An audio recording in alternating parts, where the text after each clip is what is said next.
Started, please. Take it away, John. Okay, thank you, Mr. Knox. Want to thank all the trustees.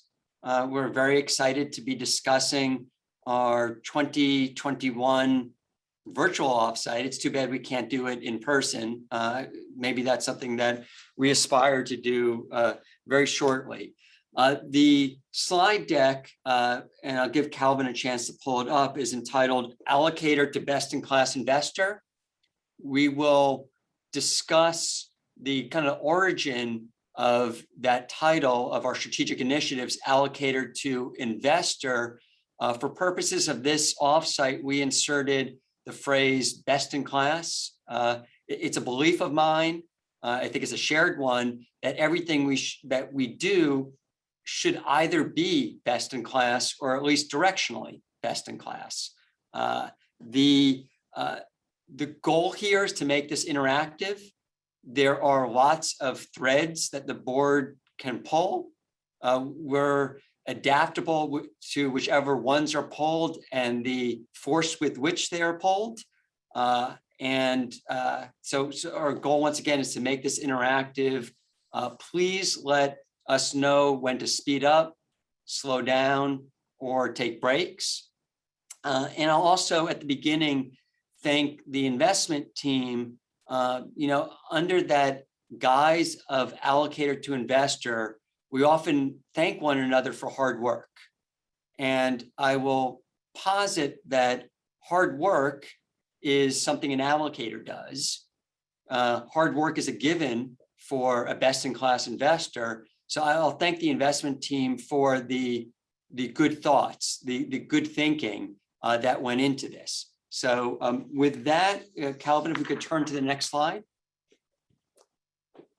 So this is the agenda. I'll do a brief introduction, and then staff will walk through, more as facilitators rather than presenters, the 5 components of allocator to investor, introduce them, and think about ways in which we could potentially pivot. Then we have 2 sections that will be led by our consultants. The first, a peer evaluation that will be led by Makita, and then geographic exposure, because there's been a lot of recent discussion at board meetings about our various exposures outside the US, and that will be a joint presentation or joint facilitation by Alborn and Stepstone, and then we will conclude and discuss next steps. The next slide. So this is our objective for today. And I think that the graphics really say it all, but I have a tremendous knack for restating the obvious. And the first is we will start on the left and evaluate the progress of the components of allocator to investor, our various strategic initiatives. We'll celebrate successes, because I think it's important to do that. But not view successes as an end point, more as the continuation of a journey, and also discuss, where we have to pivot. And that takes us to the middle portion of this slide, where we asked trustees some questions. There was a poll that went out. So interspersed throughout the materials, we have some of those poll questions, as well as the voting and some potential discussion points. And then throughout, we will look to think of ways where we may want to intensify, move, redirect, in order to really think about that which takes us from being an allocator, on that journey to being an investor, but ultimately being best in class. And ultimately, everything that we discuss, we will review at a future board meeting, and then this will help inform the larger strategic planning that LACERA is going to be doing later this year into next year. So if we can turn to slide 5, and in some sense, this may be the kind of the "you are here" in terms of the map. And this slide may look a little familiar. We've used it the last 2 years in our work plan. to discuss the status of allocator to investor. And the top half, where everything next to objectives, that's what we've spent much of the last year doing. In many ways, our strategic asset allocation is our strategic plan. We apportion our assets in order to the three lenses in the middle to optimize our returns, to mitigate risks, and to best manage liquidity. And that's in order to produce, protect, and provide the promised benefits. That's what we spent the last year doing. We've an updated strategic asset allocation, and we've recently updated our investment policy statement, and all of this is kind of enshrined in that document. What we're discussing today are various strategic initiatives that really help us implement that strategic plan or that strategic asset allocation. And they're listed on the bottom of enhancing operational effectiveness, optimizing our investment model, maximizing stewardship and ownership rights, strengthening influence on fees and cost of capital, and LACERA Tide. So if we could turn the slide, please. And this may be helpful for some of the newer trustees who may not have been on the board at the time that we coined the phrase allocator to investor. And that starts, if we look on the bottom left, from allocator to investor, and then there are, we call it the suitcases here. Those were a byproduct of the 2018 Board of Investments offsite. At the time, we were asked by the board to put together kind of a strategic planning exercise for the board. The board voted prior to the offsite, and then we had discussion at the offsite. We, subsequent to that, digested the discussions and the feedback from the board and put together the graph that's on the bottom left, which has three axes, and it really discusses going from being passive to being more intentional in every dimension, and that's allocator to investor. And the three axes that we discussed at the time were cost of capital, implementation model, and ownership rights. We then discussed that this is a journey, so we identified 5 suitcases that we would, in many ways bring with us along this journey. The allocator to investor plan has continued to evolve since that 2018 offsite. At the 2019 offsite, we had a discussion about staffing and culture.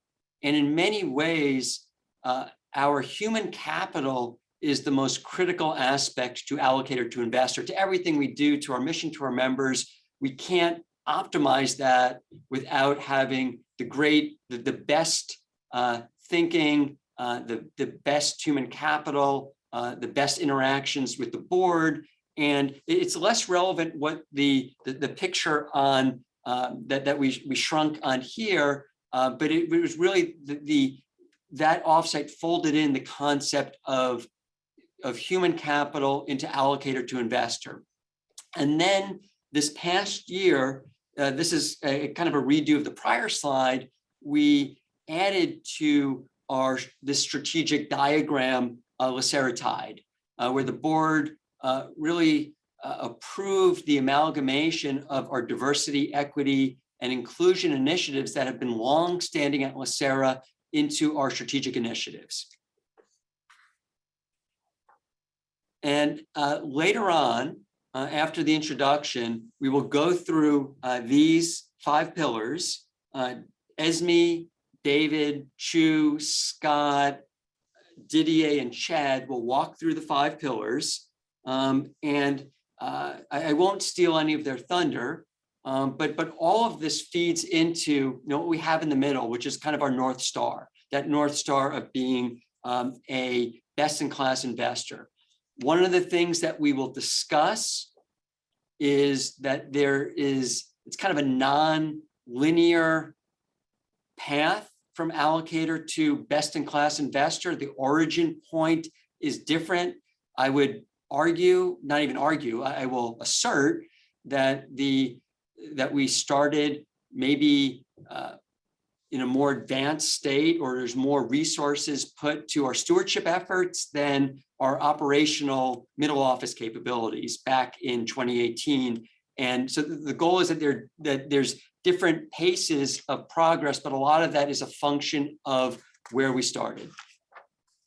So maybe we can now go to the first question, and I'm gonna, throughout monitor the chat, best see if there are any hands, questions, comments, concerns, thoughts, and throughout all the questions, there'll be a similar format to this slide, where on the upper left, we have the actual question that was asked of trustees. On the right, we graph the responses. And at the bottom, there are some potential discussion points. If there are suggestions, we can discuss anything or nothing as it relates to those discussion points. I would observe that in a sense of self-evaluation, I would say some of our questions were A questions, others may have been B or C questions, and may warrant, greater or lesser discussion. And in some ways, this is a good pulse question to start out the discussion of allocator to best in class investor, where the board was asked on a scale of 1 to 5, where are we in terms of our progress from moving from being an allocator that's passive to being an investor that's engaged, intentional, proactive. And in some ways, I said, questions may have been A or B questions. I guess we gave ourselves a B or B plus as a group. I think that it may be helpful to think about what the component grades are for the various subcomponents of allocator to investor, that maybe a particular module is an A++. Others, we may need to direct special attention to. I would point out that what impresses me the most, not about the work that we've done, but it's collectively the work that we've done, and that we've made progress, notwithstanding tremendous change, notwithstanding a pandemic.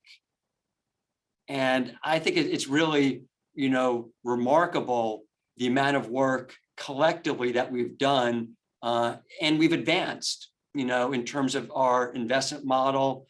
We produced a generational return.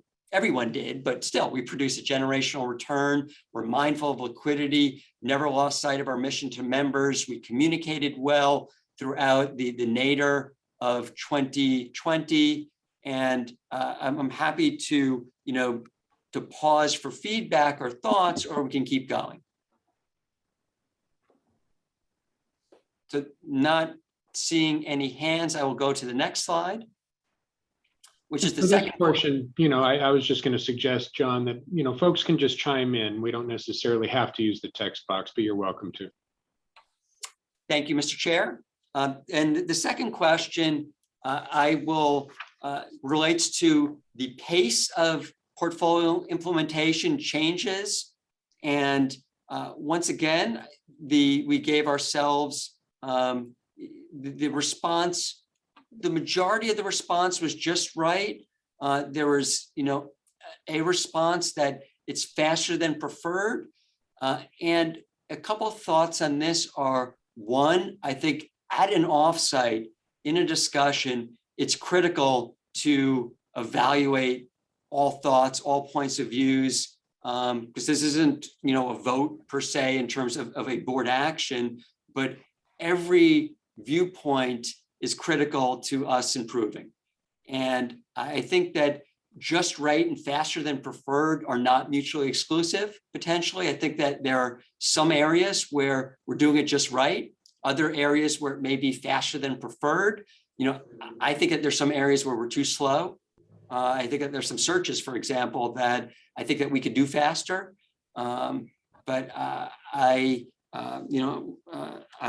So once again, I think that one other point that I'll make on this slide is that the mindset of the investment office is not change for change's sake. Everything we do in some ways finishes the sentence about being guided by our mission to our members: produce, protect, and provide, and that we're not going fast to go fast.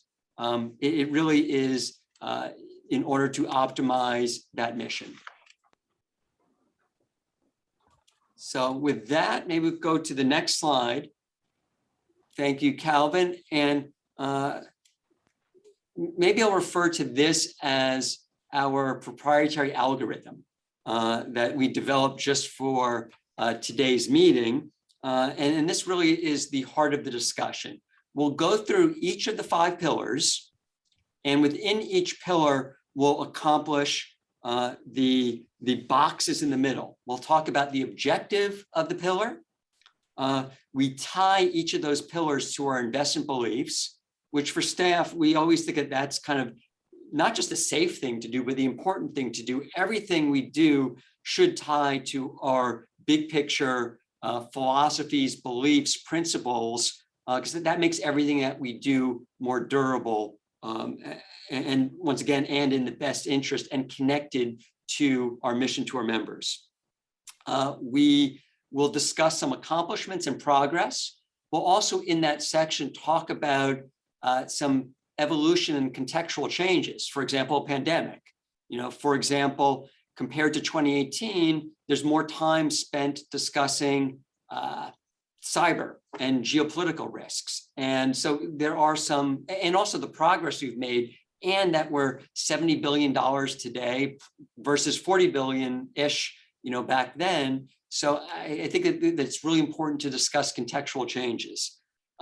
We will intersperse some of the polling questions. And then at the end of it, there will be some aspirational topics to maybe lead the discussion about ways we can think about pivoting and or not pivoting.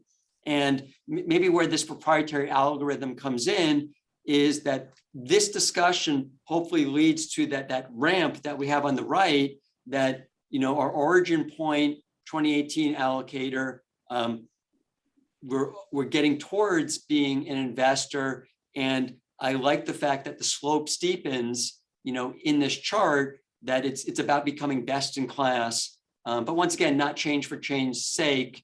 It's about optimizing our core mission and that mission to members. And the next section will be led by Esme. So I'm happy to hand it off to Esme, who will be talking about enhancing operational effectiveness. Thank you, John. Good morning, trustees and Chair Knox. I'd like to start off with enhance operational effectiveness. And this is the first pillar that we're going to cover today. And it's one of the 5 that we actually discussed in 2018. Operational effectiveness, I believe, is a great first topic to kick off today's offsite, as a sound investment operational infrastructure is foundational as we continue on our journey from allocator to best-in-class investor. Now, the objective that we laid out here in terms of operational effectiveness and kind of defining it is to use our resources to mitigate risks in ways that increase the likelihood of improved outcomes over time. Now, we've tied 2 investment beliefs directly to operational effectiveness. First is the investment belief on risk, specifically the measurement and management of risk. And second, the import of rebalancing towards our strategic asset allocation weights. If we turn to the next page, thanks, Calvin. This slide is repeated for each pillar in the presentation, and it shows milestones of our progress, starting at the bottom of the road with recent accomplishments, then moving to current efforts, and we end with some context and thoughts, as Mr. Grable had mentioned, on how we might evolve the pillar, as there have been many internal and external changes that have happened since the 2018 offsite. And to highlight a couple of accomplishments since then, first, we adopted a functional portfolio framework. Now, this has fundamentally changed how we make investments. We're grouping assets by the role that they play in our total fund. And this is powerful and insightful as it allows us to understand our exposures as well as our sources and risks of return better. Now, in addition, we have a dedicated portfolio analytics team. Being part of that team, this is dear to my heart. Prior to the team's existence, every asset class had different reporting, performance, and analytics capabilities.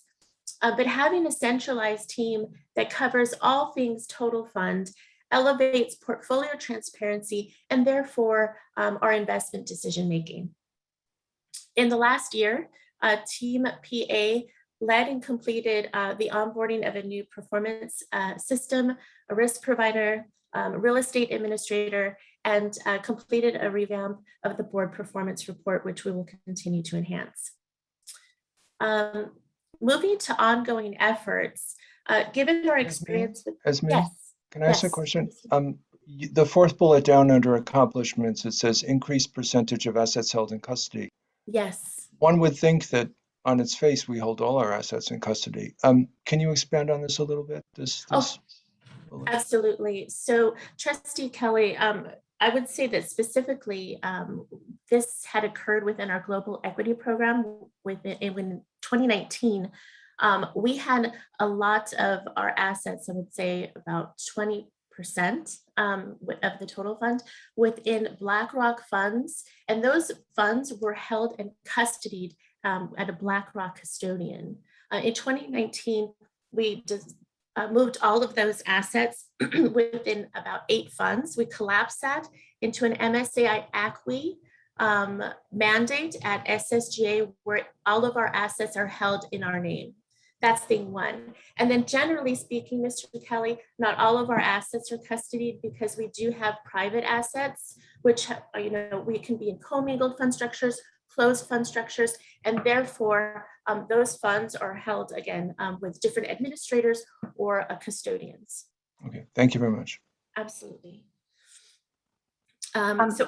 Yes. Is there another question? Yes, Esme, I have a question. Sure. When I read all of these operational efforts, accomplishments, et cetera, many of them are execution related, sort of how you manage the program. However, I wonder if we can see a closer tie-in to auditing efforts that are actually aimed at auditing controls and real operational nitty-gritty, because I do think that we have had some failings in that space, sort of control deficiencies that I would love to ensure that we address. And some of them, I can see some of those are addressed in these bullets, but I wonder if we can be a little more explicit, as this is operational effectiveness. And from my perspective, controls are foundational to operational effectiveness, and therefore sort of a tie-in to the efforts of the audit, internal and external audits, and what they reveal. This is the place where they should be highlighted. And that's just a comment on my part, and just something that we can think about in the future as we continue to monitor and focus on not only places for improvement, but also monitoring the progress along that effort. Oh, absolutely, Trustee Sanchez. We read you loud and clear. As you know, we have had some audit of the real estate program in the separate accounts. That's going to continue, as well as we have an internal ODD capability that we have provided some information to the board is in terms of standardizing our operational due diligence across our investment platform. And we do understand that our internal audit is going to be reviewing those efforts as well. So duly noted. Thank you, Ms. Sanchez. Any other comments at this point from trustees? Okay, great. So again, moving on to ongoing efforts. One of the things here is that given our experience with the pandemic, business continuity, as well as going back to the office, is on the top of our mind. We want to continue enhancing our business continuity plan and ensure that as we embark on a hybrid work environment, that we maintain our operational excellence. And then some of the contextual things that we think about and will continue to have discussions with the board on are evolving risks, such as market risks related to the geopolitical landscape and ongoing attention to cybersecurity, as well as addressing the impact of increasing our portfolio allocation to private investments, while at the same time, continuously contemplating new return sources. Now the next two slides cover. Esme, Yes, I would comment on cyber. sure. I think it's so important. You know, I think it was several years ago, Leon Panetta at Milken Institute said, for all of you who manage IT operations, go back and ask your IT managers if you've been hacked.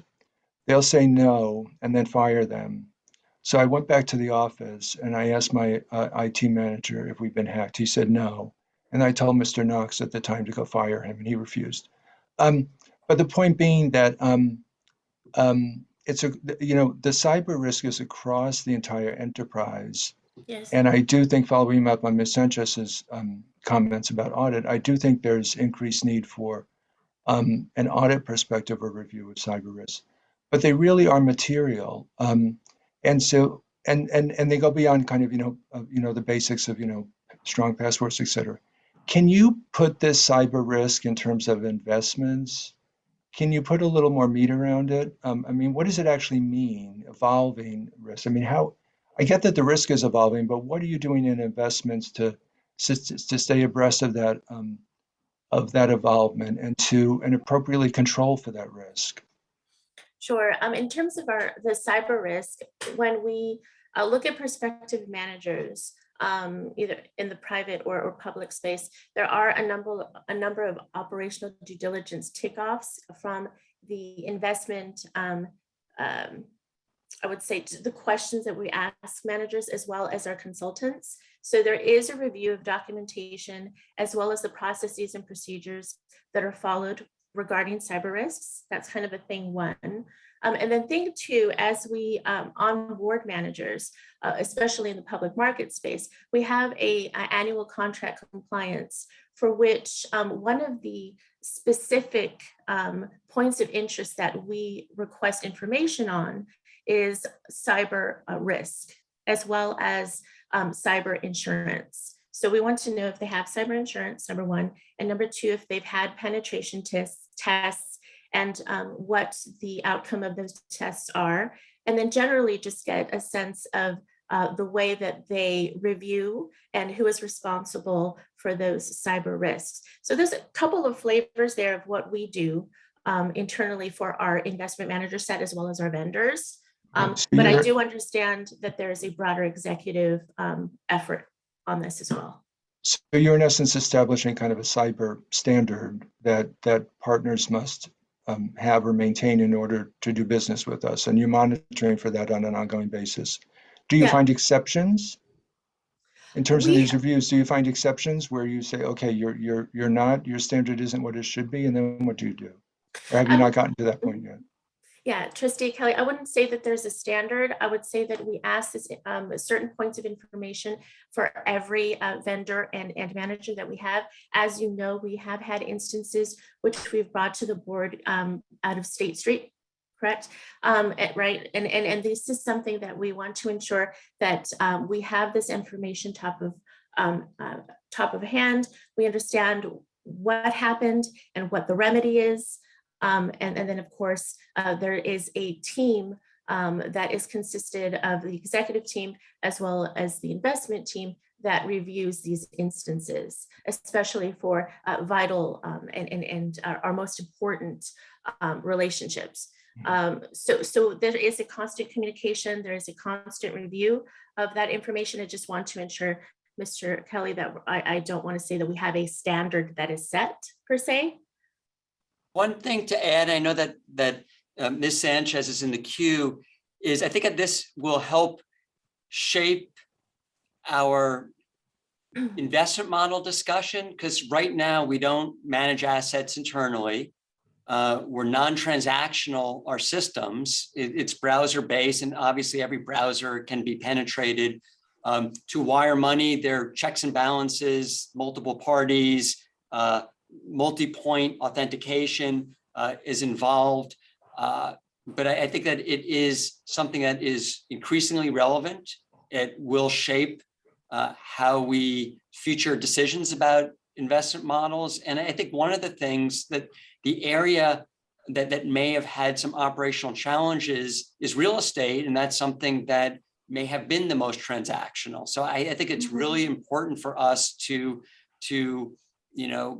reinvest and invest more time and resources in these middle office capabilities. And that's one of the things why I think having a portfolio analytics group is so important for us. Appreciate it. Great. My turn? Yes, Trustee Sanchez. Yeah. So I'm switching gears a little bit. Actually, I'm looking at your evolution towards the ramifications of increased allocation to illiquid and private investments. I think that it was certainly something that was top of my mind, that as we continue to sort of make more and more illiquid investments, whether they be in private equity, private debt, or other forms of investments that are subject to gating, lockups, and other kind of terms. One thing that we shouldn't forget about is to also continue to ensure that the reserves that we believe are cash and free and readily available are indeed very fungible. And I say that with the kind of black eye of having experienced that in the great financial crisis as an allocator. While you know what parts of your portfolio are illiquid, the worst thing to find out is to find out that a portion of your portfolio that you believed was liquid is not as liquid as it should be. So I assume that is the full scope of what you are doing, but in case it isn't, I'm just throwing that in there as a thought that I have for you. So you don't have to respond, but that's just my kind of notes and thoughts. I think it's important for the trustees to rest assured we have a daily cash report that we look at, and we have over 1% of the cash that sits as cash, that's overlaid but sits as cash. Great. So Kelvin, if we can go to the next slide. So this is where we start addressing survey questions. And here we have question number 4, where we ask the board to rank in order of relative usefulness some common BOI materials. Now, from the results on the right, we can see there was really no clear category that I was identified as most useful. However, we do see that investment recommendations, total fund information, as well as market commentary all fared very well. But I'd like to open up the conversation here to trustees for any comments that can further tease out preferences regarding this topic, if any. I'll offer a few comments. I've Sure. been impressed with the revisions to the total fund information reporting. I think that's been good. The individual investment recommendations, I don't believe that the format is always consistent, and that to me would be really helpful. Just at the first page, what is it specifically you're asking to do? How does it tie to strategic objectives or these strategic objectives? That's not. It's in the body of the materials, but it's not always. The report that request format is not always consistent. Sometimes you have to go into the body of the materials to find some information. Those are my 2 comments. And generally, though, I wanted to just mention, while I participated in answering the survey questions. As you go through this, I think I mentioned this to John when I submitted my responses. It would be informative for me to know we're being presented with how the board voted, but I don't know how the board's answers differ from staff's answers or staff's perceptions of where they think they are. So as we go through this discussion, if there are material differences between, this may not be the best question to serve as an example, but if there are material differences between how the board responded and how staff thought the board would respond, or how staff feels they are doing, or what position they're at in this process, that would be informative for me to hear about. I just mentioned that as a broad comment, but thank you. Well, thank you for that feedback.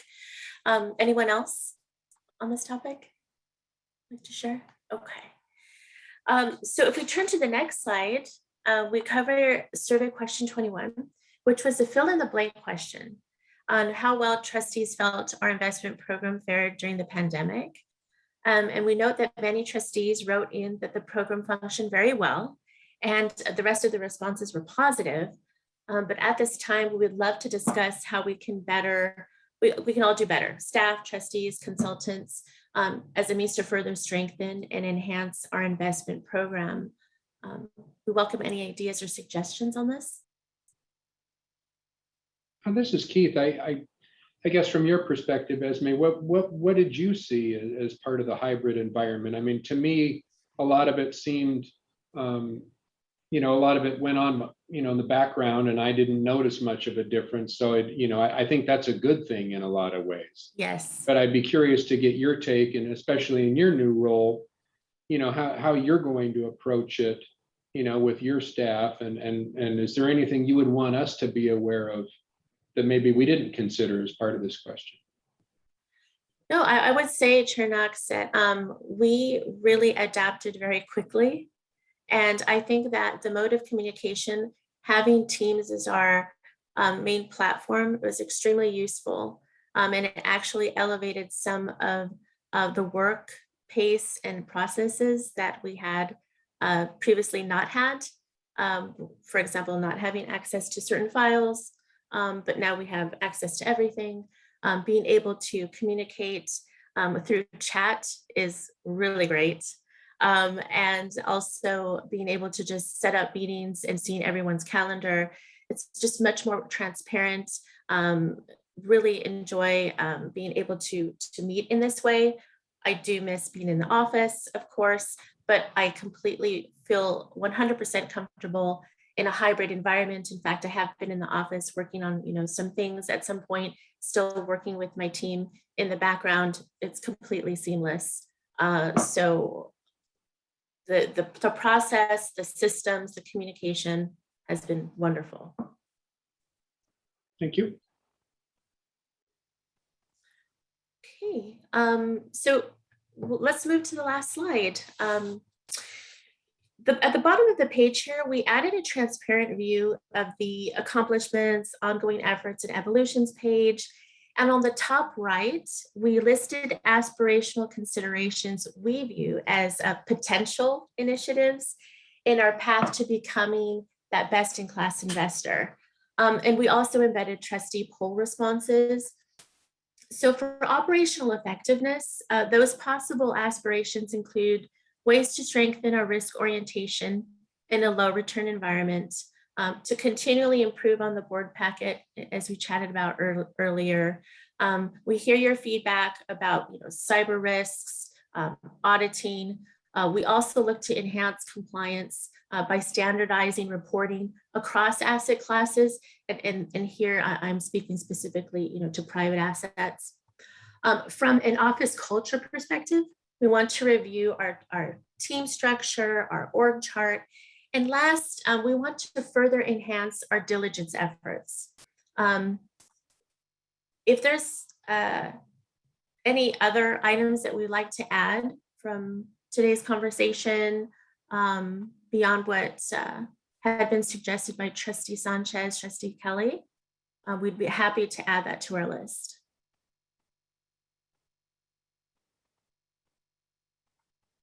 Okay. I think Mr. Jones is in the. Oh, sorry. Yeah, just have a question for you. Sure. Maybe this is both Santos and John there, but in terms of the overall kind of force multiplier use of technology, do you feel like between the best-in-class aspirational state and where we've evolved to now, is there still a significant gap to be covered? Are we almost there with a few tweaks? But just in terms of our leveraging of kind of best-in-class technology from that end, how do you feel where we are kind of currently. And maybe Santos, it'd be helpful to talk about the internal technology council that you've established, because I think that our collaboration is terrific as it relates to embracing technology. And I think that we use it in a way that we never have in the past, whereas now it's an enabler, recognizing that the more we use technology to enable business services, we kind of open ourselves up to risk, you know, to cyber and others. But maybe it would be helpful, Santos, just to talk about that IT council and the way technology projects are evaluated. Yes. So thank you, John. Trustee Jones and rest of the trustees, we have established an internal technology council that all business elements of the organization, including investments, sit on the panel, and projects come forward and are reviewed and prioritized. Funding is identified for us to make sure that we're deploying our assets as efficiently as we possibly can. This weekend, we actually had a major milestone where our mainframe applications have been transferred over to our new partner out in Phoenix, which is going to assist us, not only the investment team in terms of them sharing files and doing their work, but I think that John and I have come to an agreement that we have to make sure that we collaborate in every aspect, not only in the third parties that he's using as part of his operations, but also how we can be supportive of him, because moving from an allocator to an active investor is not a small thing. And we need to make sure that he has all the tools and his staff has all the tools that they need in order to implement his strategic vision, or the board's strategic vision, I should say, moving forward. So the council is a big step. It provides a lot of transparency. It provides a rationale and reasoning for prioritizing things.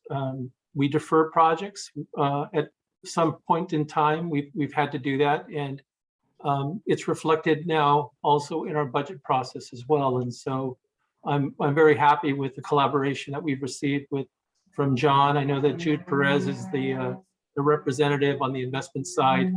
And it's important to point out that he doesn't just vote on items that are concerned to the investment, but he's, in terms of the overall strategy, he has to take a look at the overall, and he has to vote on specific priorities and what projects are going to go to the top, and which ones are going to move forward, and which ones will go to the OOC committee, and so on and so forth.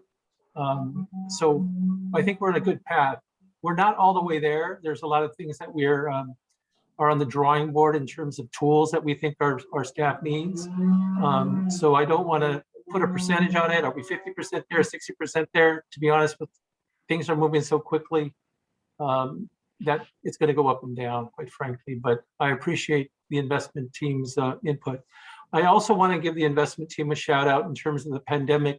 They were the first group that we identified to pilot, quite frankly, teams and how we're going to communicate internally, and they did a stellar job.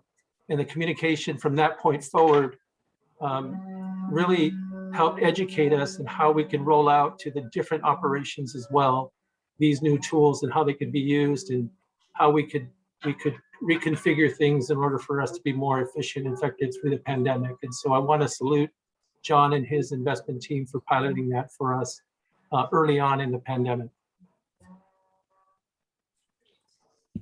Okay, thank you. Well, trustees, thank you so much for your interest and your feedback. We can now move on to the optimized investment model pillar, which will be led by David Chu.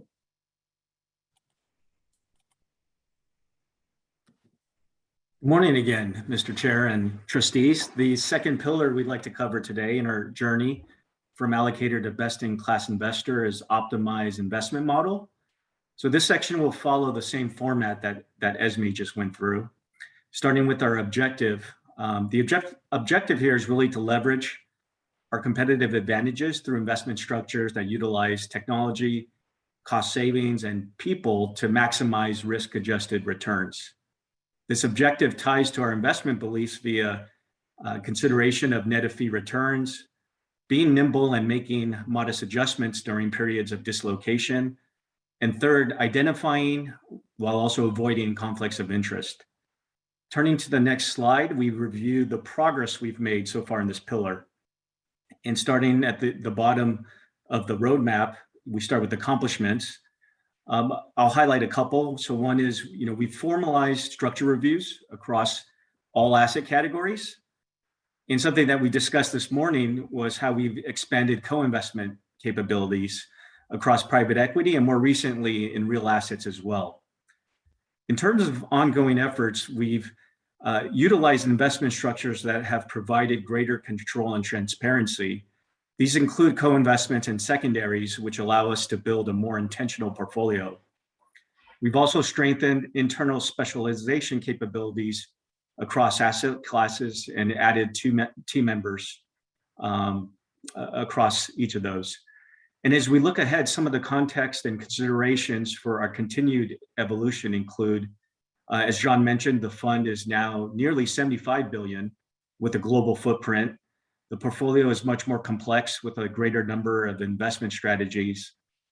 And this last bullet of building to our desired competency, this is a concept, the knowledge and or scale is a concept we're going to refer to throughout this section. And what we mean by this concept is that active mandates like illiquid credit or private equity require knowledge or proprietary research. On the other hand, passive mandates are about economies of scale and technology, such as index funds. Where one can potentially go wrong is taking the wrong approach for an asset category. And I'll take, for example, investing in venture capital. If we took an index approach, we might be disappointed in the results given the huge returns dispersion between the good and bad managers. And as we look to the future, it may become increasingly important to match the right approach with the asset category. Turning to the next slide. These next three slides, we cover a few of the trustee polling questions around internal management. Specifically on this slide, trustees were asked to rank the relative concerns they have associated with internal management. And as touched upon in the earlier section, cyber, operational, and adequate staffing were identified as the top concerns. While cyber is important across the portfolio, as we discussed, I think we wanted to also highlight that cyber has particular importance for some of our bigger mandates, for example, in public equities, which may be in the billions of dollars versus an active mandate such as a private equity co-investment, which may be in the millions of dollars. Similarly, poor investment returns and access to market research may be a bigger risk for those active mandates versus a passive mandate like an index fund. In the evaluating internal management, we welcome trustee views on sharing some of their concerns as well as feedback on this polling question. Just a quick point that I had, and maybe this ties back to operational effectiveness a little bit, but you mentioned staffing. And John, how does succession planning fold into this part of the discussion? I mean, I think Esme is a great example of that when Ted left, but talk at a little higher level about what you're doing in that regard and how that fits in here. Sure, I think it does fit in. So there's obviously that nexus. What I would say the most critical aspect of succession planning is cross-training in some sense. That I would say if we were to go back in time 5 years ago, the LACERA investment office had, if we had 5 PIOs, we had 5 discrete investment divisions and there was but there was more autonomy within those silos, less sharing of best practices and less collaboration. I would say today that each asset category has an internal investment committee and members of the entire investment office can participate. Many of those investment committees involve other asset categories. We've had people lead investments in in kind of not their primary asset category. So I think that we're cross-training more than we ever have. And we have more divisional projects that, just like this offsite, preparing this, it's almost like a jump ball in the sense of who's involved. So I think that's a key aspect in terms of there is more knowledge sharing, more opportunity to learn about other asset categories. I think one of the things that we have discussed, the pandemic kind of put this on ice, which was, should our levels below investment officer, should that be a generalist pool? And should people rotate and learn different opportunities? Is that too early in one's career to be forced to specialize? I happen to, earlier in my career, I was a generalist, and I think that there's a lot of benefits to that. And I know that there was interest amongst the team in that. We have also expanded the number of senior investment officers, because I think that is critical to for someone to step in the shoes of a principal investment officer or a chief investment officer, is for people to have increasing responsibilities. And I think that we have that. I would say some of it is evident here. I know that trustees have asked for it, which is greater participation at board meetings from the investment office. And I think that we have that, but it's something that is important to me. And I think that everyone should be in a position, because I think it's consistent with our fiduciary duty, to optimize their own career outcomes. We obviously want people to do it at LACERA, but to the extent there are opportunities at a public pension plan or in the private sector, I think that also inures to our benefit, that we have a team that is continuously aspirational. And one other thing, and then I can come up for air, is we're trying to develop more desktop procedures to the extent that people do retire, that we know precisely what they do. And this goes back to Ms. Sanchez's point about internal audit and compliance. I think that really is part of that, where in a human capital intensive business, your key assets leave the office every day or log off of Teams every day. We want to make sure that we have proper capture of that knowledge. Thank you. So I'll continue. One overarching theme that we have in this section, and just wanted to pose for trustees, is as we think about internal management, how do we balance the risks versus rewards in each of the asset categories? We don't have to address this topic now, but it'll be a recurring theme as we go over the next couple of questions. So turning to the next slide. So this question asked or surveyed trustees about which asset classes would they relatively prioritize for internal management, and you can see the results.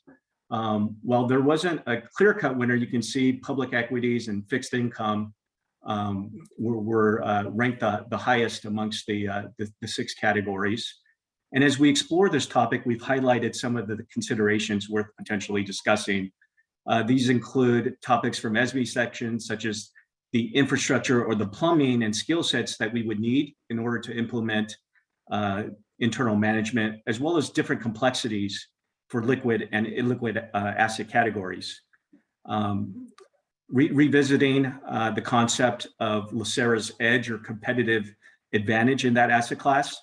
Is it scale and or knowledge, or neither? We'd welcome any trustees' views on these discussion points or comments in color as to how they voted on this question. I think it's easy to say that we should take asset management inside and we can save a whole lot of money. But I think that's really a very, I think it's a complex undertaking. And I know it was before I retired, which was the summer 19, so maybe it was 2018, where John presented to the board his kind of overview of what the undertaking entailed. And I remember being very impressed with that because I thought it actually considered that he appreciated the complexity of it. And so I think it's worth continuing to look at, but particularly in terms of public equity. So I generally think this aligns with how I answered this question. But I also, if you look at public equities and if half of it's indexed and BlackRock is charging us, I don't know what it charges us, 5 cents on the dollar or less. I don't even know why that would even be on the table, for example. So it's those kinds of questions. I'm kind of an admin and operational guy, and these are also markets where you have to be compliant with regulatory and compliance protocols from day one. You don't get 6 months to become compliant with them, and those are ever changing. And I think there are associated risks with them and associated costs. And then I think there's long-term impact to staffing. Do we have the right staff now? Do we hire staff who specialize in actually managing these assets in terms of markets every day? What is the turnover risk associated with that? So I think it's much more complex than one would initially think. I recall that John's analysis back in, I think it was 18, from my perspective, was on point. And so I offer that as my comments. Offer those comments. I'll chime in here. Can you hear me well? Yes. You're a little muffled, Ms. Sanchez. Yeah, I know. I had to change microphone, so I apologize. I'll do my best to hold it. One of the things that I think is important in sort of considering these kinds of questions, the internal versus external, I completely agree with Joe that the complexity of bringing on and launching an internal effort in anything is not only complex, but more costly than you realize, because the costs of compliance and the costs of operation are often not considered, which is what makes the trade-off between, say, something that's passively managed at pennies on the dollar not an easy one. However, I do think that there are benefits to capacity building, and somewhere in that sort of spectrum is some optimal point at which the benefits of having internal knowledge and capacity building may be worth it. And I think we have to sort of consider that, but let's keep in mind, in total agreement with Mr. Kelly, that these are not easy answers, and that the complexity is actually, and the complexity has only gotten more complex in the last decade since the great financial crisis, and the cost of compliance is quite material. So we have to think about all of those elements as well in any effort that we might consider. But also keeping in mind that there are benefits to capacity building, and are there ways we can capacity build without having to undertake the full scope. So I think that a lot of what the team endeavors to do in their due diligence efforts is to ensure that we have the right knowledge of the underlying investments so that we can make these decisions with eyes wide open. And I think that the team actually does quite a good job of that, and that it has been improving from that perspective. And so, one of the reasons that I am comfortable with where we are is because I'm actually seeing improvement given kind of where we were before when I came on board. So, I think that also has to be acknowledged, that we were not kind of building I don't think we were taking as big advantage, 5 years ago of the potential capacity we had. And so I'm very encouraged to see how much we're continuing to build people's understanding and the depth of the investment memos has been impressive over the last 36 months, and I think that can only continue to improve. And these conversations are something that you tend to get to once you start bumping the top of that knowledge curve. So that's just my thought. Yeah. I would also add that I found the chit chats, the informal chit chats that I think most trustees undertook with specific asset groups this past year, really nice. They were informal. It gave us an opportunity to get to know one another, check in during the pandemic. And it would be nice to see those institutionalized some way on an ongoing basis. I did one, but not necessarily that we do them quarterly, but if we could do 2 a year, over a 3-year term, you get to do 6 and cover them all. It would be nice to think about institutionalizing, I think, something like that, at least from my perspective. Great, thank you, Mr. David? Kelly. Oh, go ahead, John. Can we just stay on the comments from Mr. Kelly and Ms. Sanchez for a second, which is, I appreciate those comments. I agree, for example, that the internal private equity and co-investment program makes us better at underwriting funds. I think that there's knowledge gain. It makes us better at our craft, which is, good for people in terms of their career, but also fundamentally, it's in the best interest of our members. So I think that helps grow an investment organization. It goes back to Mr. Knox's question about, retaining succession planning. I think it's all related. The other topic that was touched on, and I think Mr. Kelly was spot on in terms of the nuances as it relates to internal equity trading, for example, where we tend to focus on the headline costs, the direct costs, that it costs, less than a basis point, and we work with State Street, less than a basis point, but we don't talk about the indirect costs, where the indirect costs may be, the principally is, and this goes back to what David had at the beginning, are we trying to build, to scale, or are we trying to build knowledge? And we're never going to replicate the scale that State Street has, or BlackRock, or Vanguard. And as such, we're going to have wider tracking error. And we're going to, whereas with State Street or any of the top index providers, you're going to hit the benchmark.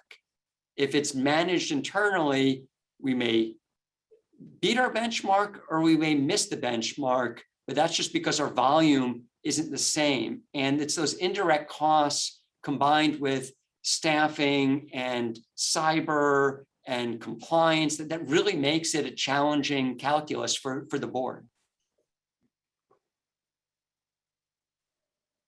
Great. If there aren't any other comments, we can move to the next slide. Thank you, Mr. Kelly and Ms. Sanchez, for your comments. The final survey question in this section was asking about the ideal timetable for internal management. And based on the responses, most trustees answered within the next 2 years. To be fair, more context has been provided today. And so for discussion points, we note that liquid versus illiquid strategies may require different timelines, as we've discussed, and could potentially take more than 2 years if that is the path the board wanted to take. And for example, as we discussed, the systems, personnel, compliance, reporting requirements associated with certain liquid strategies requires much more work than active strategies. We also note in one of the discussion points the possibility of a never option, particularly if LACERA may not have or can build an edge within a particular asset category. And as with the other questions, we welcome trustees' feedback or comments on this question. I can't remember how I voted. I don't know if I doubt I voted never. But going through this discussion, I would refer back to John's 2018 presentation, because I remember then feeling it was actually spot on. And for me personally, I don't think anything for me has changed since that time period.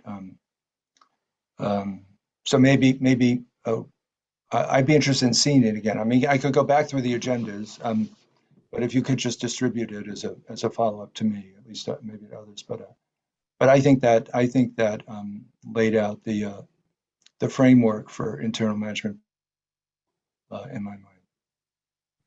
Great, thanks, Mr. Kelly. I think it was 18, but I could be wrong. It might have been 17.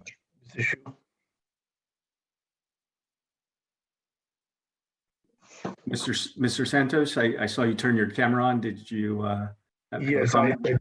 do have a comment if I may. Yeah, you know, and I have been in favor of internal management for many, many years. But one of the difficult realizations in my mind is the fact that we have to compete with the private sector in terms of talent. And the biggest issue, from my perspective, in order for us to attract top talent beyond what we have, because I believe we have very talented staff. We are lucky for that. But I think if we are going to bring operations in-house, that's going to be a big issue in given the dispute that we have with the board of supervisors with regards to how much we pay our people is going to be very difficult. Hopefully that issue will be resolved, because I know like CalPERS and other large pension funds that have some operations in-house, they pay competitive, almost competitive, not quite, but there.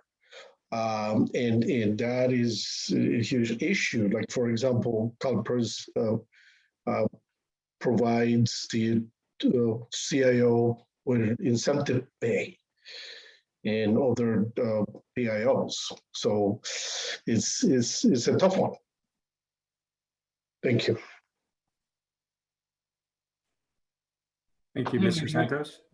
I guess as a follow-up to Mr. Santos's point, you know, if we were to implement this, you know, within 2 years, you know, if there were an exodus of staffing or talent or some other issues, you know, what is it like to try and go back? I mean, you know, what is the risk of, once we're in, trying to unring that bell? David, if it's okay, I can try to answer that, which is, Material. I think that we would have to, at least for like an index mandate, for example, we would run parallel and do a kind of a paper portfolio for a while. We would need really strong internal written procedures. How we custody it, it's something that, to the extent we have a transition manager on the bench at any point in time, and we do have a bench of transition managers, you can always turn those assets over. So I think in some sense it may be easier for index type strategies. We would want redundancies. I'm really glad we didn't implement it in February of 2020, for example. That would have been, you know, horrible timing. But I think as part of a potential plan to bring more and more in-house, we have to grow our business continuity, business disruption, our practices. And I know that we've had multiple instances like that, but I think that this is a potential scenario that we would have to work on if so-and-so were to leave. And I would say business continuity is this, there'd have to be a dimension of that plan that would contemplate any assets that are managed internally. Interesting. Thank you. Great. Any further comments from the trustees? Okay, if not, we can move to the final slide in this section, aspirational considerations. And you know, you see the top of the page, these are some potential aspirational considerations, many of which were taken from the survey responses and you know, covered in our discussion today. They include, you know, evaluating the merits and timing of prospective internal management, being aware of the risks, such as with cyber, operational risks, and people risks, and keeping our talented people, being mindful of competitive advantage as we think about, you know, which asset categories to potentially bring in-house, and also aligning the investment organization with larger fund size. So if we are, you know, looking to bring certain asset categories in-house, we should also strive to ensure that we have the infrastructure to do that. And with that, I'll pause for any further comments from the trustees. Did these survey responses surprise you in any way? I would say not really. I think I guess that's also a good sign that we are of one team and in mind thinking along some of these topics. So for me, I wasn't too surprised by any of the responses. Thank you. Okay, great. Well, maybe John, I'll hand it back to you. And I think Scott's going to lead us through the next section, and maybe just for time check, Mr. Knox, would you like us to schedule a break for after this section? Yeah, I think that would be a good idea. Give folks a chance to grab a bite to eat for lunch or Okay. take care of anything else. We've been going for an hour. Actually, can we just take a health break now for 5 minutes? It's fine with me. Sure.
Keith, is this any better? It is. Okay, I think Yes, I, it is better. I much think better. I figured something out. Good thing you had that break to do that. I peed during that break, FYI. Ooh, Where's Alan? He's been threatening to buy me a filter for Christmas. I think we're square. If you want to get started, Mr. Drazel. Great. And Scott Drazel will walk us through the next section. Great. Thank you, John. Thank you, Mr. Chair. Good morning, trustees. So stewardship has been a key component of LACERA's efforts in recent years to move from an allocator of capital to operating more as a multifaceted investor with an ownership mindset of our capital and hopefully best serving LACERA's economic interests. Stewardship refers to a range of strategies, including proxy voting, engagements with portfolio companies, public policy advocacy. Our work in stewardship is guided in part, as noted on this slide, by the board's 2016 investment belief that states ESG is relevant to the investment process, as well as a recognition that LACERA's long-term success can be bolstered by continuous education, evolution, and enhancement of our investment strategies in a complex and dynamic market. So we'll move on to slide 24, please, Kelvin. Consistent with the other pillars, slide 24 is the flyover view of our runway in recent years. I'll spend a moment on this slide to level set the discussion, given the mix of tenures we've got on the board. Consistent with the format of the previous pillars, we start on the lower left with recent accomplishments, citing as examples the in-depth education series that the board's dedicated corporate governance committee ran after adopting that ESG investment belief, and through which the board explored credible strategies for ESG integration and stewardship, refreshed LACERA's high-level corporate governance and stewardship principles that serve as our North Star and guide the fund's stewardship work. As a basic move to exert more control of beneficial ownership rights, we restructured parts of the equities portfolio to take back proxy voting authority and be able to vote internally as opposed to delegating that authority to external managers, so that we now vote consistently across over 90% of the value of that equities mandate. We pursued a total fund approach on ESG integration, assessing each and every mandate across asset classes, and now scoring an A+ from the principles of responsible investment in recent years. We started active and targeted engagement efforts, are a more regular contributor to SEC comment periods. And we've got some new data tools on ESG and climate that helped us set an inaugural carbon footprint of the portfolio, conducting some scenario analyses of possible financial risk related to climate change, and working with Makita as our general investment consultant to stress test some of the capital market assumptions that underlie LACERA's new strategic asset allocation. Lastly, we've endeavored to be transparent in our efforts by instituting an annual stewardship update, which is posted on our website with the assistance from our colleagues in the communications department. Ongoing efforts, of course, include the ongoing collaborative investment, or the investor initiatives, trying to advance greater quality of ESG disclosures, active roles and leadership positions within some of the industry associations, such as Principles for Responsible Investment, CII, and the Sustainability Accounting Standards Board, and also trying to continue to fold in more data into our process. As we take stock of where we've come and assess opportunities to refine stewardship strategies, we've highlighted in that upper right corner a few evolving market dynamics. We recognize this list is not exhaustive and is likely an oversimplification, but want to flag a few observations for trustees' consideration. First of those is, of course, a much more significant focus in the marketplace on ESG. That includes among our asset managers, stakeholders, and portfolio companies. With that greater emphasis on ESG comes a risk of some occasional window dressing by investment partners, or a view of ESG as a separate siloed investment product, as opposed to an integrated process to inform risk and return analysis. We've also seen in the marketplace a greater focus on measuring outcomes, including among which some of our peer funds and portfolio companies have adopted specific climate targets, such as a net zero carbon emissions. So with that kind of flyover view in place, let's move to some of the survey questions that we probed trustees on. As we look to refine, evolve, and identify any needed course corrections or enhancements to stewardship, we start with question 4, which asked whether LACERA might revisit and possibly refine the investment belief that addresses ESG that the board first adopted about 5 years ago. In light of the expanded work in recent years, the intent here is to consider, does that language provide adequate guidance? Currently, the language describes ESG as, quote, relevant to the investment process, doesn't necessarily explain what ESG means to LACERA or how it's relevant.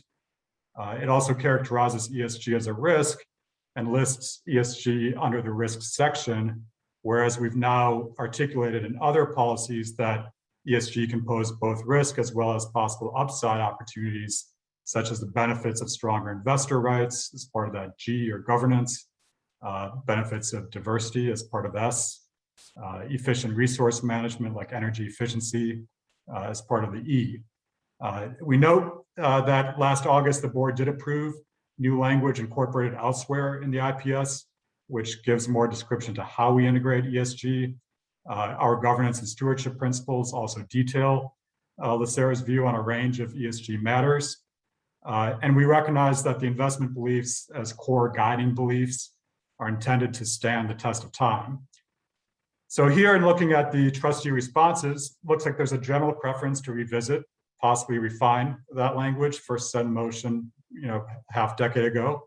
But we'll pause here to welcome any additional comments or input from trustees on what motivated their votes as we develop future work plans and consider bringing forward some refined language for trustees' consideration.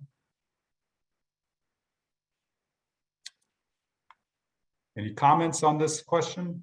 What motivated, I think I voted yes. And what motivated my vote was the specific and admirable progress that we've made as an organization in understanding ESG over the last few years and incorporating it into our decision making. So I think when I look overall at all these strategic initiatives we're discussing, certainly since I've been on the board, I think we've made the most significant progress in this area of stewardship and ownership rights. Much of that has been consistent with Scott's hiring into the organization, and I think it's been tremendous and a pretty significant and admirable accomplishment. So I applaud the team for it.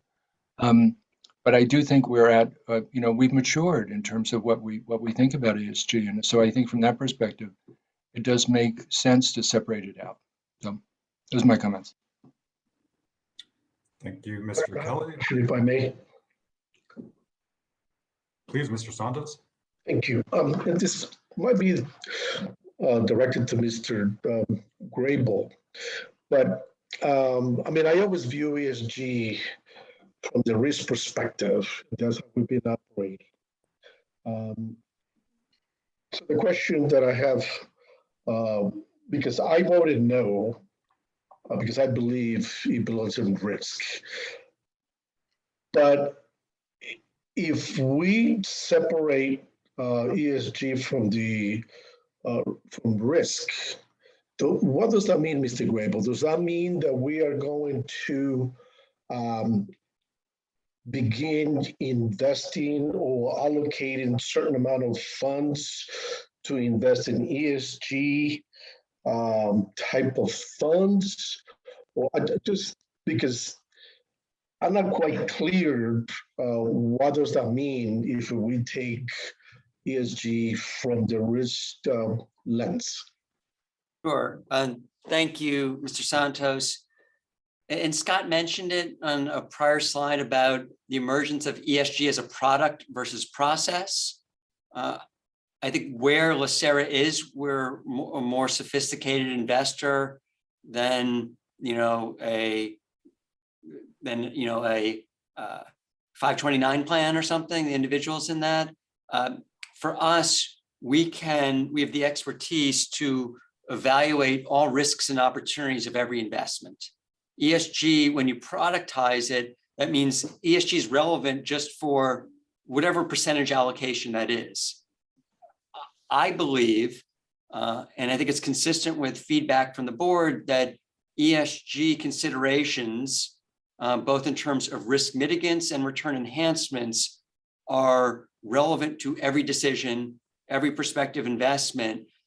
So I don't think that this turns us into an ESG product orientation. I think this just increases in our investment beliefs the import of ESG considerations, not just as a risk, but as a potential return enhancement. So I get that. Like, for example, we've been discussing human capital. And it is, I believe, that diverse human capital improves our returns. At least that's how I looked at it from my perspective. That's how I looked at it. But when you go beyond human capital and you look at, for example, renewable energy as an example, does this means that we are now, or are we, by the fact that the majority voted yes, is that a mandate to the staff that now we begin to look at renewable energy as an example as a strategic allocation to that particular strategy? Yeah, and clear? Within real assets, for example, we have made investments in renewables, and that's what I think is kind of what can stand the test of time. The word I'll use is durability, is because we're investing as it relates to value as opposed to personal values, which may differ by person.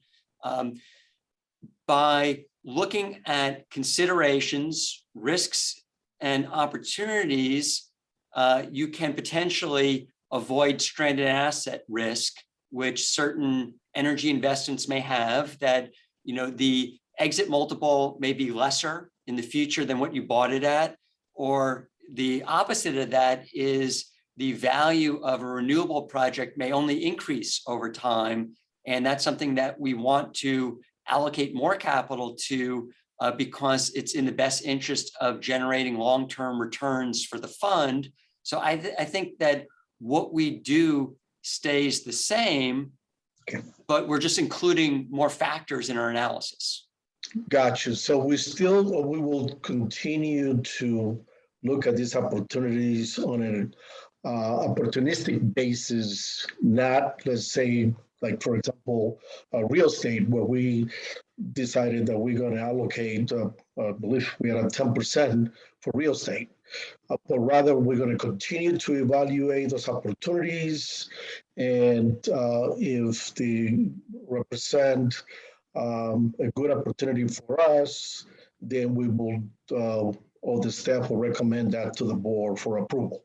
Yes, and in that example, and this is something I think the Real Assets Group is going to present at their structure review in November or December, is the GRESB standards, which are kind of ESG standards for real estate. And to the extent you have a building that is more cognizant of ESG considerations, the cost of operating that building may be better, which means it's more profitable. So I just think that these are just more factors involved in how we underwrite prospective and existing investments.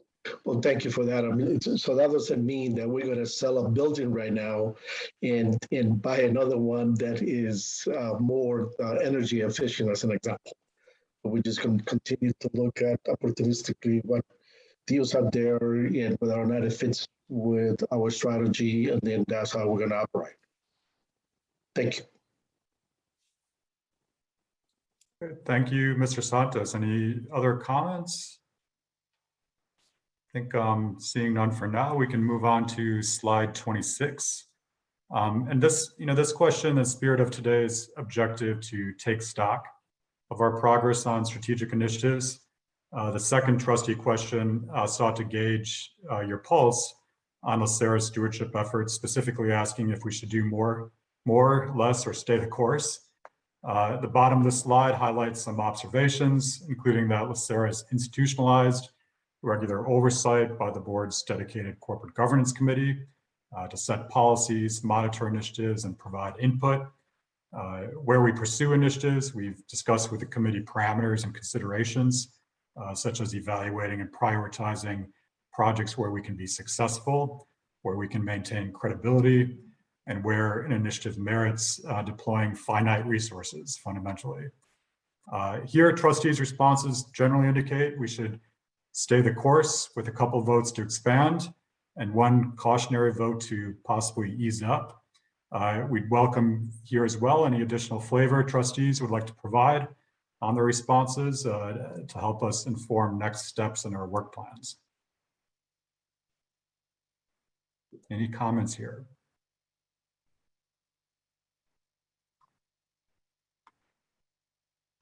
All right, not seeing any. I can move on to slide 27 if I'm not overlooking. Before you do, Scott, I guess just looking for your feedback.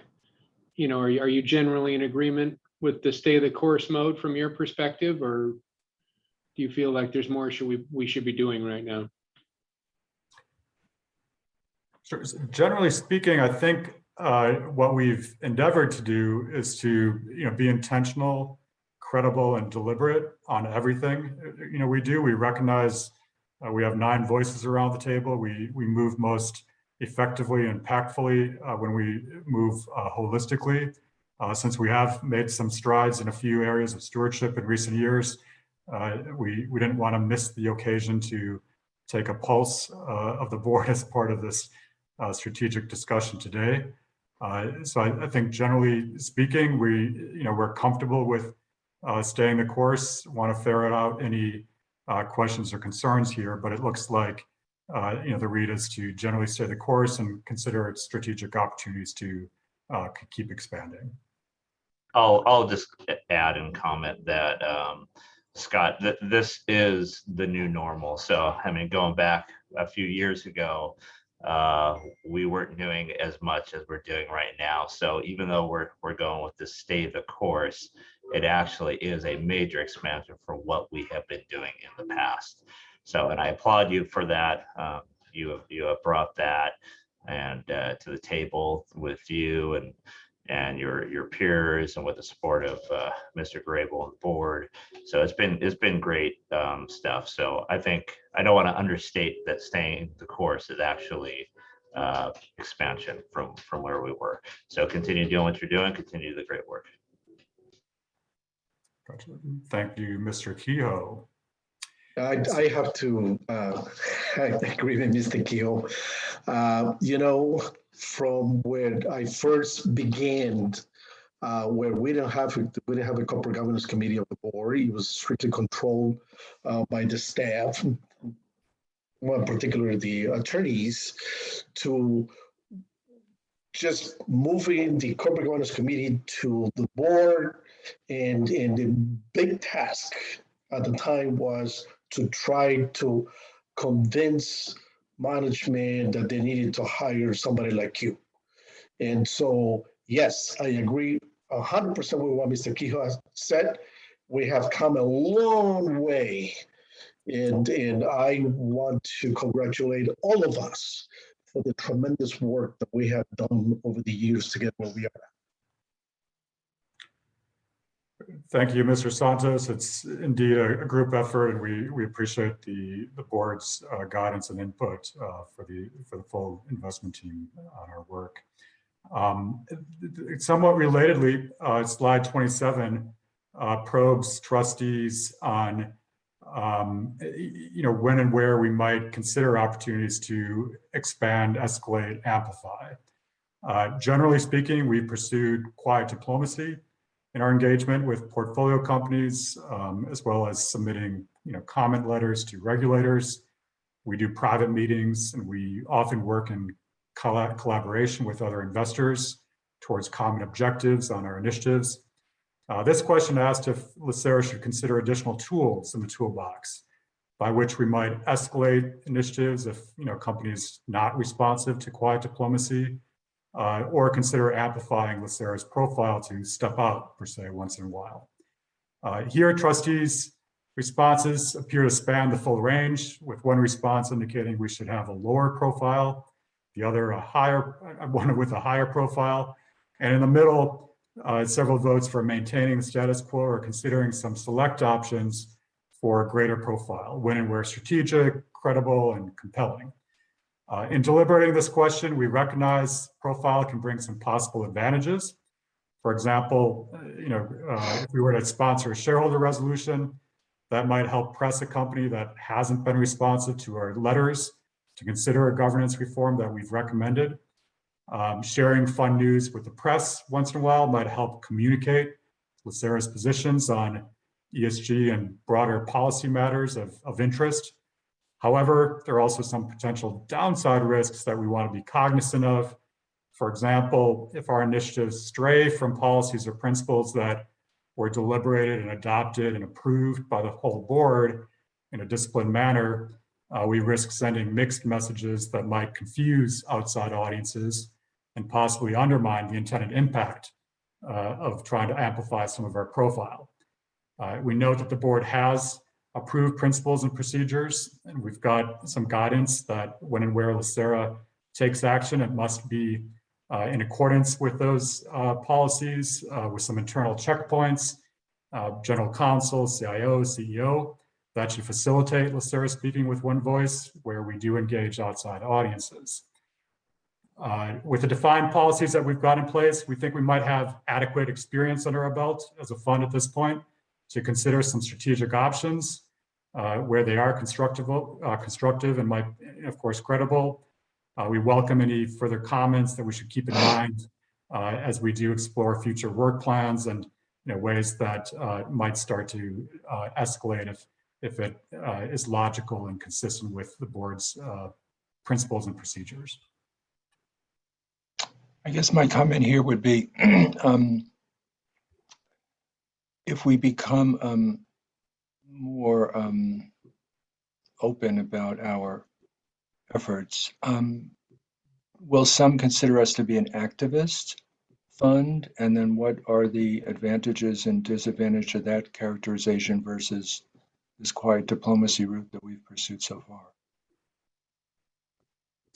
Sure. Thank you, Mr. Kelly, for the question. I think it's a key balance of activists sometimes has different implications.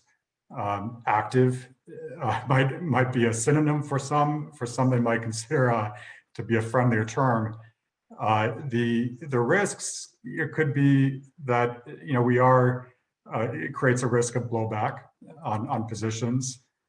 It could create a risk of making sure that we're taking any initiative that might have more profile in a way that's consistent with the board's principles and policies.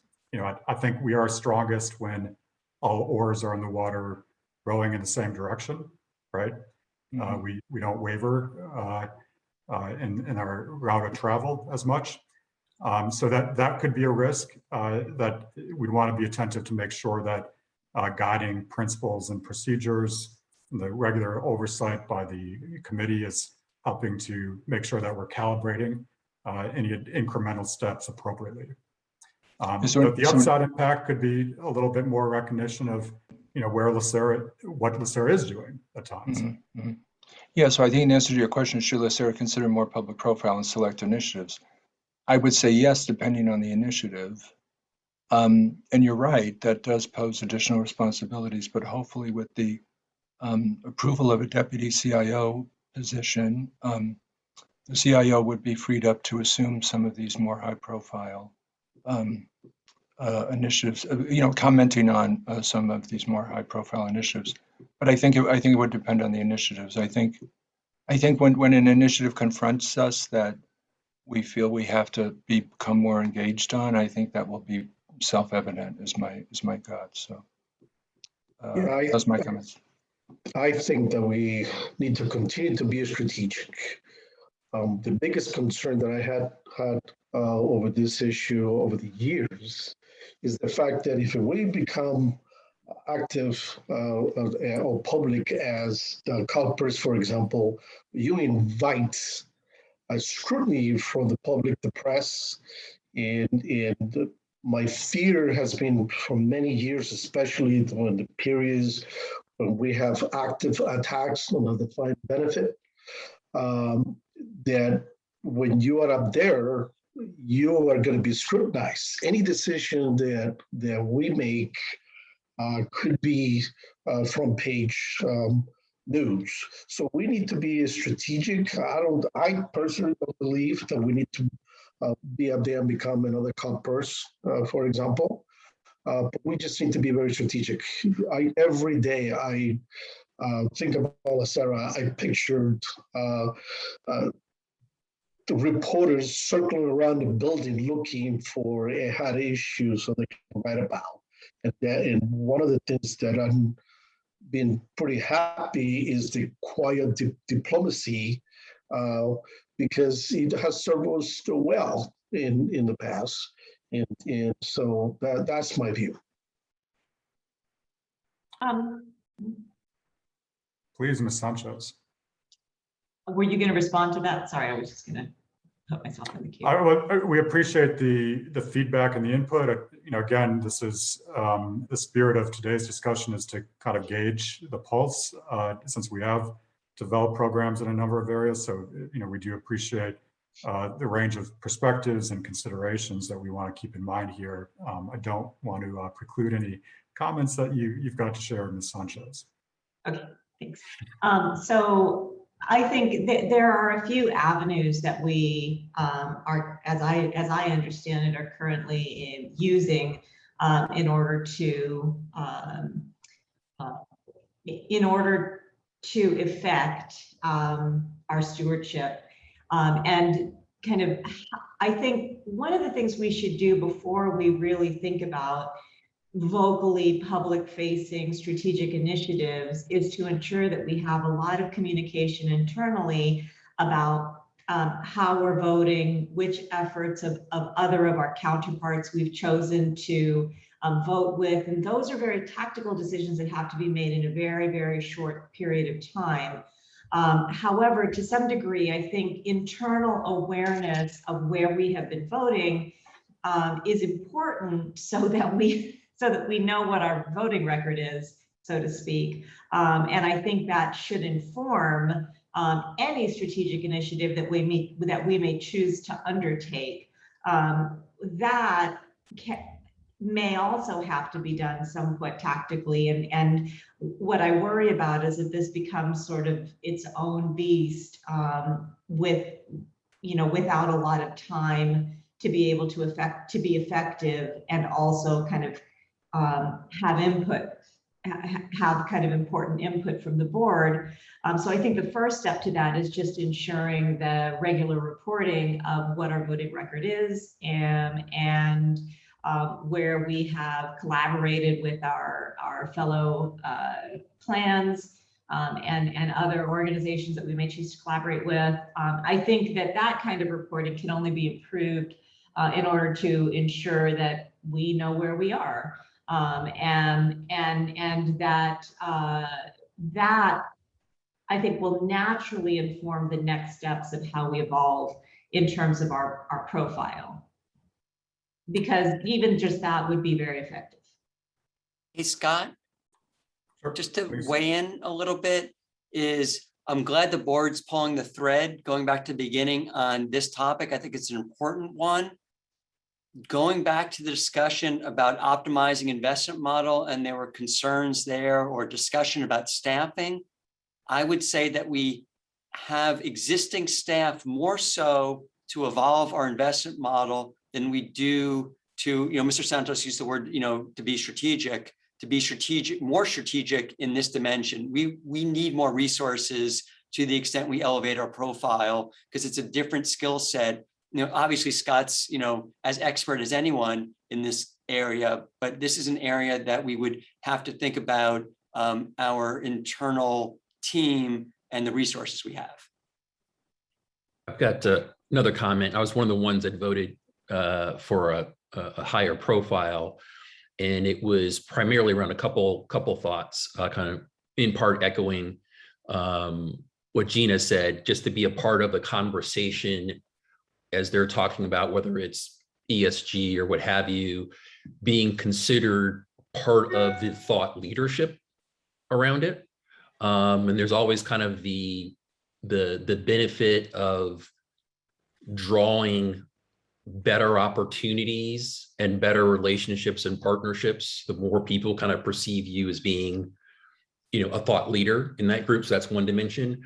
The other program initiative that I thought was especially important and also has a reinforcing operational piece is the TIDE initiative, right? That getting out there more proactively, talking about what we're doing in that dimension as a way of both providing some real-time ROI cover to other groups to consider it as perhaps as fully as we have, but secondarily also communicating to the prospective partners or candidates that we'd like to apply to TIDE, having more visibility, because I don't know that these initiatives necessarily have the visibility within the target segments that we'd like to see more participation or higher participation, quality participation, I should say, from at the same time. So I think there was a dimension of, yes, just like Herman said, I think being strategic is important, but I also think there's a,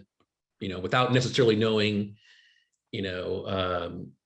all the downside of being held more accountable now because you're out more visibly or inviting more scrutiny. I was looking at it more from the standpoint of taking what appears to be a very well-reasoned and diligent thought process around some issues of import in the conversation today around investments and putting our qualified voice and thoughts and experiences out there for as a part of that thought leadership conversation. So that was partly behind, I guess I was the only one that put higher profile on there. That was part of the inspiration for that. Great. Well, we appreciate the additional flavor, Mr. Jones and Ms. Sanchez as well. I think this helps inform how we might consider future steps, keeping in mind being strategic, reasonable, heard being integrated and cohesive within our investment process. And there's some opportunities there to perhaps strategically expand. So appreciate the flavor there. We can move on to slide 28. Mindful that I'm standing between folks and the lunch break possibly, but we won't give anything short shrift here. The last stewardship survey question probed trustees on our progress on climate particularly. We recognize ESG really represents quite a span of different matters and issues, from board quality, diversity, investor rights, financial reporting, transparency. But climate has been a key topic in the market. So we wanted to gauge our progress on incorporating consideration of the financial risks, as well as discussed earlier, the upside opportunities to position the fund for a durable future and incorporating climate evaluations into the investment process.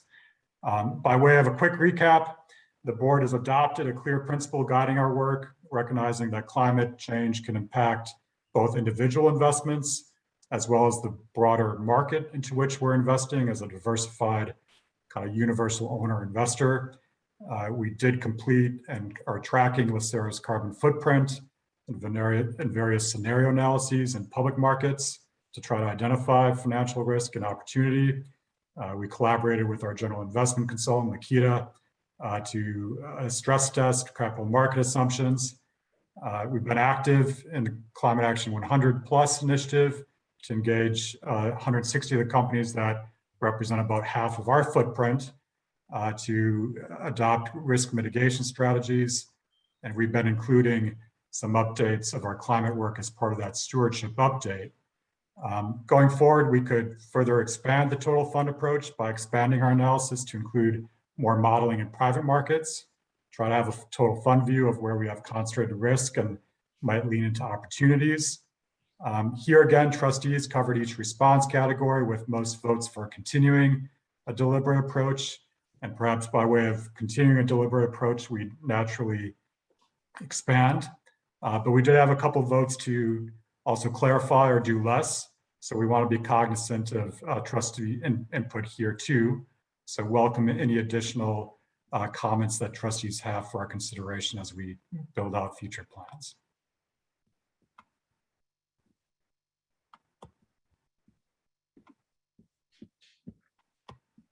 Any additional comments on the climate change work?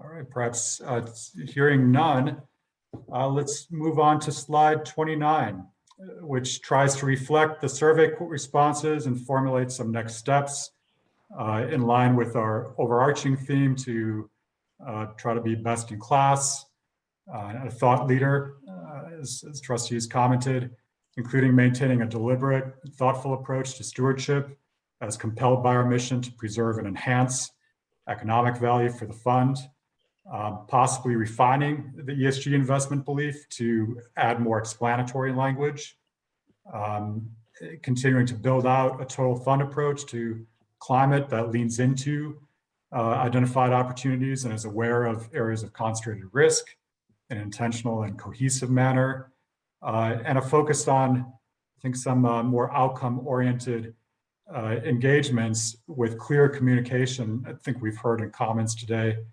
both internally cohesive as well as to external audiences on our progress and efforts within the industry.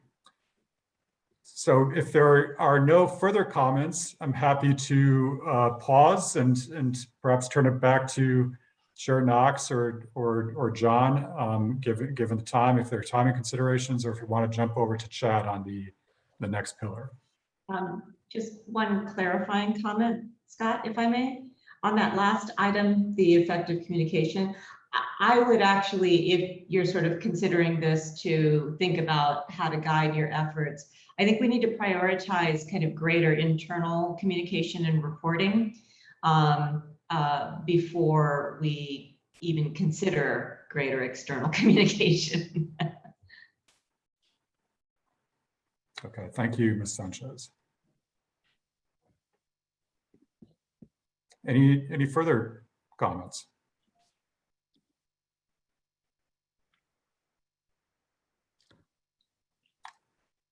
Okay, Mr. Chair, would you prefer that we move on to the next pillar? Why don't we take a pause here? Let's do a 30-minute lunch break for the group. Appreciate all the energy so far. Let's grab lunch and come back at 12:50, and we'll get going again. Thank you. Thank you.